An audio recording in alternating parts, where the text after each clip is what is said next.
আওসাদ দরজা তাকওয়াতে যদি দেখায় আপনি বুঝতে পারবেন যে আওসাদ দরজা তাকওয়াটা কি। আল্লাহ বলেন লাআল্লাকুম তাত্তাকুন, রোজা তোমাদেরকে শিখাবে আল্লাহর ভয়।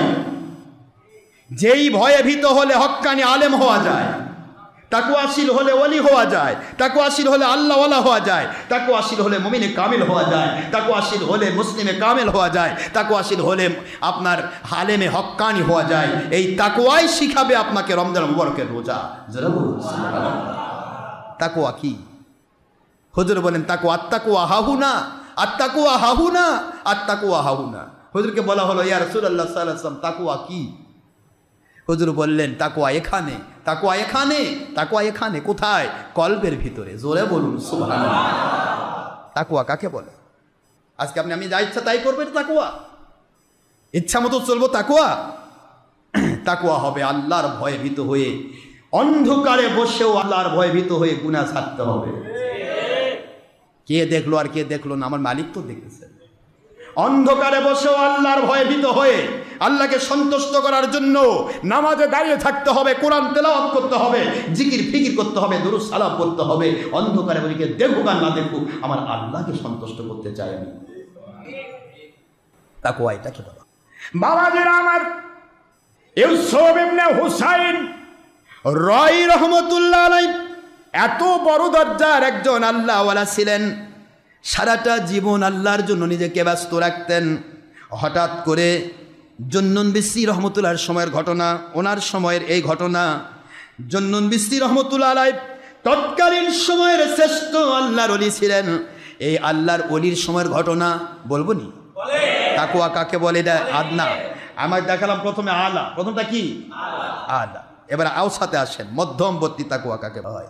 হোসাইন নঈ রহমতুল্লাহ আলাইহি এক সময় তিনি তার কাফেলা নিয়ে যাচ্ছিলেন। রাস্তার মধ্যে হঠাৎ করে রাত্রি গভীর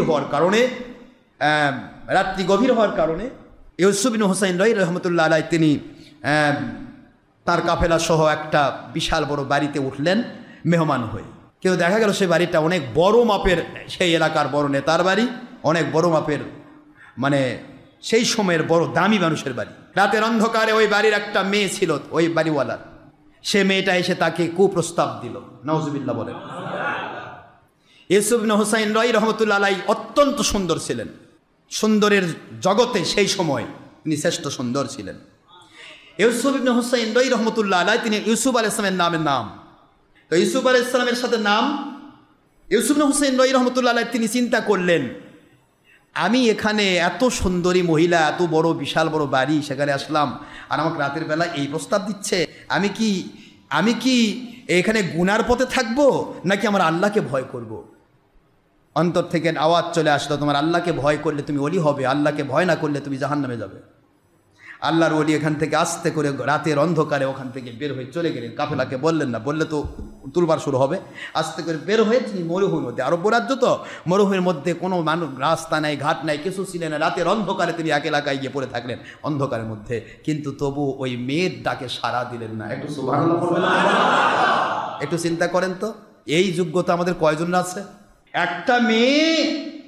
আমার নবী পাক সাল্লাল্লাহু আলাইহি ওয়াসাল্লাম কথায় বুঝাইলেন, যদি কোনো মেয়ে তোমাকে প্রস্তাব দিল, কুপ্রস্তাব, তুমি আল্লাহর ভয়কে সামনে নিয়ে তুমি সেখান থেকে বিদায় হতে পেরেছ, মনে রেখে দিও তোমার জন্য জান্নাতের জামিনদার আমি আল্লাহর হাবিব হয়ে গেলাম।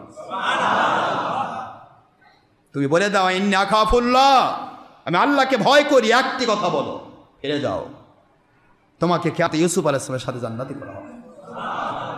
ইউসুফ আলাইহিস সালামের ঘটনা তো রেখে দিয়েছি, সূরা ইউসুফ আলাইহিস সালামের ঘটনা পরিপূর্ণ হয় নাই, আমি ওটা মাত্র কয়েকটা আয়াত পড়েছিলাম, পরে সময় হলে আমি ইনশাআল্লাহ এরপর আলোচনা করব।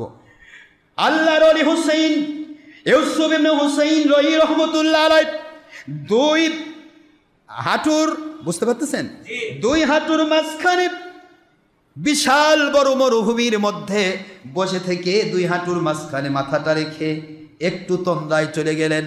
হঠাৎ করে দেখেন হাজার হাজার লাখ লাখ রহমতের ফেরেশতা সহ আসমান জমিনের শ্রেষ্ঠ সুদর্শন একজন পুরুষ তার সামনে দাঁড়িয়ে গেছে। ইউসুফ ইবনে হুসাইন নঈ রহমতুল্লাহ আলাইহি বলেন, জীবনের রহমতের ফেরেশতা বাস্তবে দেখলাম না, আজকে লক্ষ লক্ষ ফেরেশতা শুধু উড়ে উড়ে আসতেছে দেখতে পাচ্ছি। এটা কেমন ধরনের আমার আল্লাহর দয়া বুঝতে পারলাম না। আর আপনি এত সুন্দর আসমান জগতের মধ্যে, জগতে জমিনি জগতের মধ্যে, গোটা জগতে আমার তো মনে হয় এই সময় কোনো দিন এমন মানুষ কল্পনাও করা যায় না। এত সুন্দর মানুষ কে গো আপনি? আরে হাজার হাজার লাখ লাখ রহমতের ফেরেশতা দিয়ে কি করতে চান?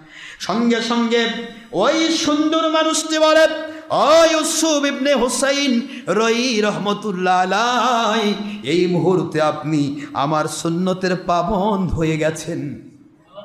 আমি হলাম সেই ইউসুফ।